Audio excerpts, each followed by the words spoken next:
Hello, it's Rafael Gutierrez. Welcome to our channel. Today I'm going to talk about Ronin and Samurai, and I'm going to use the analogy, which is the adjunct and tenured track of modern university and college systems in the U.S. The reason is I found that there was actually a lot of similarities between them, and I hope you enjoy this. And as I was looking at the stuff, I actually did find there was a lot of interesting things, a lot of benefits, and a lot of disadvantages of everything. And I'm going to start by asking you to think about this. How many samurai can you name? Now, if you want, go ahead and write it down and think about it. Then I'm going to ask you, how many Ronin can you name? And then I'm going to ask you, did you really name samurai or did you name Ronin when I asked you about samurai? The reason is this. If you actually look at what a Ronin is and what a samurai is, there were two different things. A Ronin was someone who had full-time employment under pretty much a nobleman, and they were vested in the success of where they were. A lot of times, besides just fighting, they would take on a lot of administrative type jobs. A Ronin, on the other hand, was a part-time employee. What I mean by that is they were usually hired for one or two things, and if either they were no longer needed, or if the Lord didn't have enough money to maintain them, they were cut, they were let go, and they really didn't have too much vested in where they were actually working. A lot of times people would actually talk about samurai as an honor and do anything for your Lord. And it's pretty easy if you know that your life is safe, your family is safe, and you will always have a financial level, assuming that your Lord is alive. Ronin, they were a lot of times looked down upon by true samurai because they didn't have the loyalty that a samurai would. And why would they? But I'll get to that later.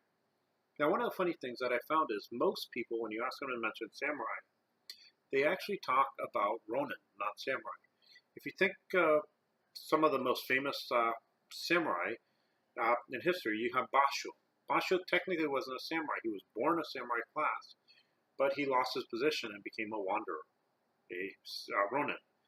Musashi, the lone samurai, again, wasn't a true samurai in the sense of the word. He was a Ronin who was bouncing from place to place looking for employment. Akin, who was known as the author of one of the greatest novels of Japan, wasn't a samurai. He was, again, someone who lost his position and wrote based on what he understood of the world that he learned as a Ronin. Actually, if you really think about it, even the ones who came during the Meiji Reformation where samurai lost their position, a lot of these samurais that lost their position weren't samurai anymore. They would have technically been Ronin. And so a lot of things that are pretty interesting is most of the more famous samurai are actually not true samurai. They were Ronin. Actually, what's funny is if you really think of movies, the famous movie samurai were not true samurai; they were Ronin. I'm sure you can do the Twilight Samurai, and you can see how the idea of the administrative work happened. But for the most part, if you look at this, you look at the Seven Samurai; they were really Ronin, not samurai. Now, there is actually something that I actually think really does help understand how samurai works, and that's by looking at the modern tenured professor and adjunct. If you take a modern tenured professor, this is someone who is vested in whatever they work in. They will be doing a lot of administrative work. A lot of people don't realize that many full-time professors are actually in administration as well. A Ronin, on the other hand, is a part-time employee. I will actually use what someone told a colleague of mine one time during a meeting. They told him when he was mentioning what he thought would be better, they mentioned to him that he's an at-will employee, so to be careful what he said. That really does break down what an adjunct is. It's an at-will employee, which means, just like the Ronin of the past, if budget cuts come, the adjuncts are the ones that go, not the Ronin, not the samurai or the tenured. If a adjunct upsets one of the higher rank, one of the full-timer, The adjunct's the one who lost, not the full-timer. The Ronin's the one that's going to get cut, not the samurai. It's a different level. There are advantages of being an adjunct, but I'll talk about those later. But one of the things that I noticed is not all adjuncts were the same. And when you look at Ronin, not all Ronin were the same. For instance, there are different types of Ronin. There are the Ronin and adjuncts who are retired. So you have an older gentleman who just now wants to go from place to place. He technically is a Ronin, but he does have his retirement. He has his pension. His family's taken care of. In adjuncts, you do have some people who become adjuncts after they retire. They have their pension. They know that they're safe. And so they can actually continue to roam and be adjuncts and really are not affected too much with budget cuts. They lose their job while they have their retirement. You then have another type, which is pretty similar, and that's a person who has a full-time job somewhere else and just teaches one or two classes because they enjoy teaching or might be considering changing careers. Or maybe needs a little extra money. Again, these are not necessarily people who are going to be thinking of full-time jobs. They actually have something on the side, and it's extra money and it's teaching time.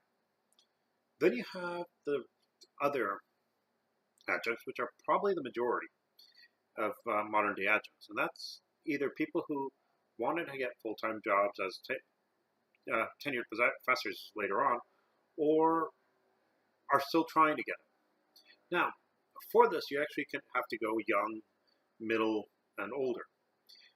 The young adjunct, a lot of times, is a guy who really wants to get an education. He really wants to get a tenured job, and he'll do anything he can to get that job. Now, the ones that I've noticed that are successful at this, they might be working in a specific city, and they've been working at it over and over as an adjunct. And then a full-time job opens up somewhere else, they apply to it, and they get it.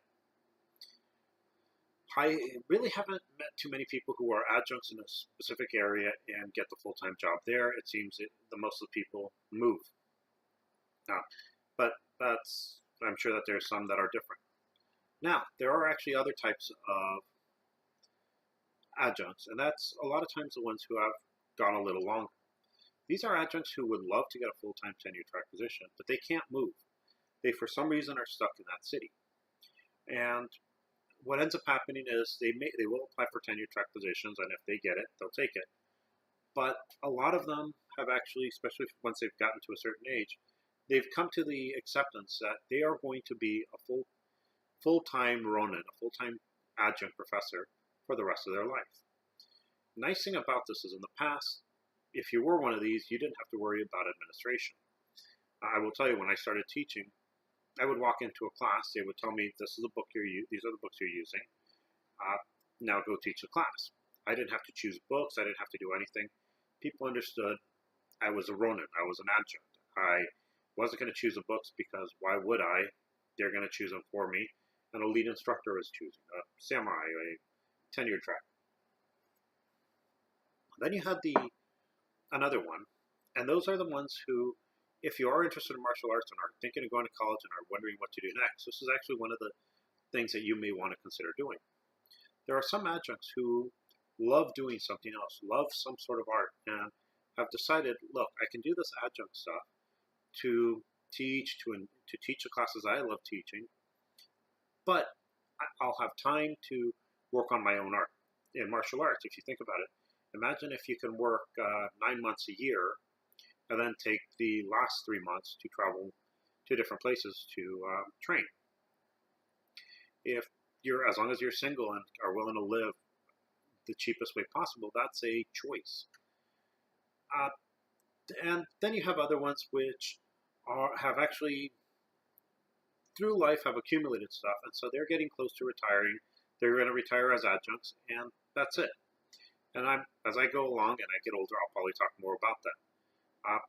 I will tell you one thing I actually realized, and that's this. One of my brother, my younger brother, actually is really good at financials. And at one point when I was in my late 20s, he told me, Raphael, if you ever want to retire, you really have to start looking at your own retirement. You have to save money to retire, or at least save money for in case something bad happens. I listened to him, which gave me a whole new set of freedom now as I'm getting older. Now, one of the things I did find is I ended up getting a copy of William Scott Wilson's translation of Minamoto Musashi's Book of Five Rings. And over there, I found that Minamoto Musashi had rules on what he called the how to walk alone. And they really work well for any adjunct, whether you're beginning or the end. One of the first things it tells you is do not expect a retirement at the end of when you get old. The way I took it is you can't rely on a lord or a organization that you work for to give you your retirement.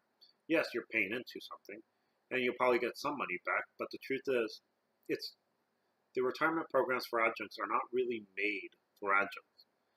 Even though there's a lot, and there probably should be some special retirement for adjuncts, they don't exist.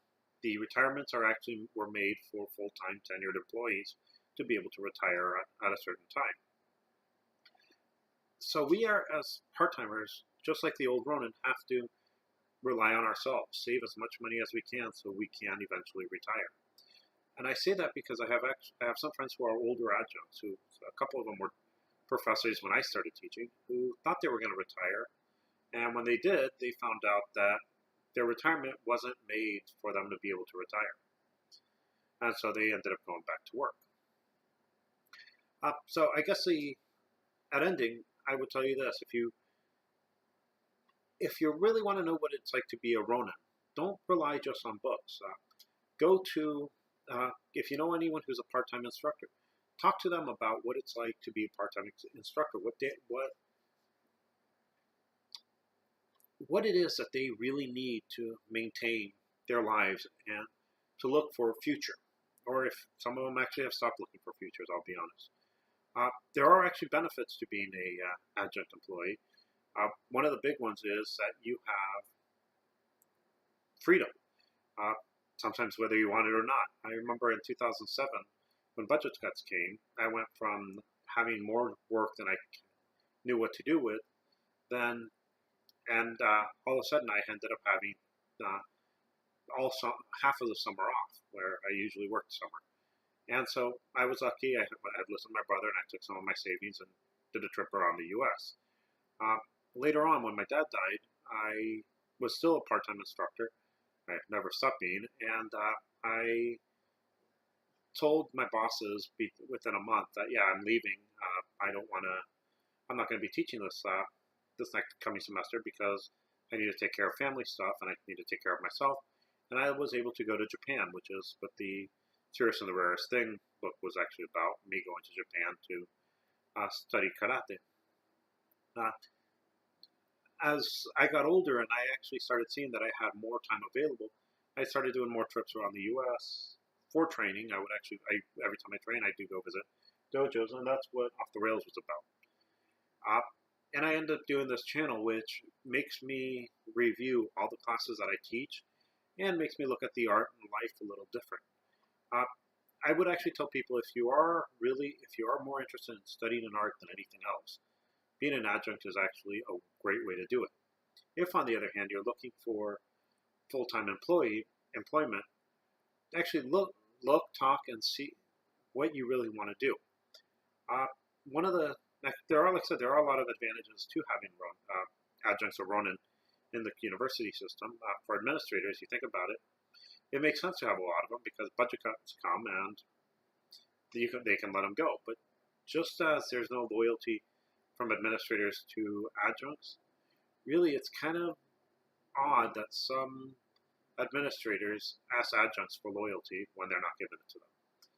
I hope you enjoyed this. If you're an adjunct and you're wondering what I'm talking about with the way to walk alone, consider getting William Scott Wilson's translations of the Book of Five Rings, and you'll actually see a lot of the stuff really applies to us as adjuncts. I hope you enjoy this channel, and have a nice day.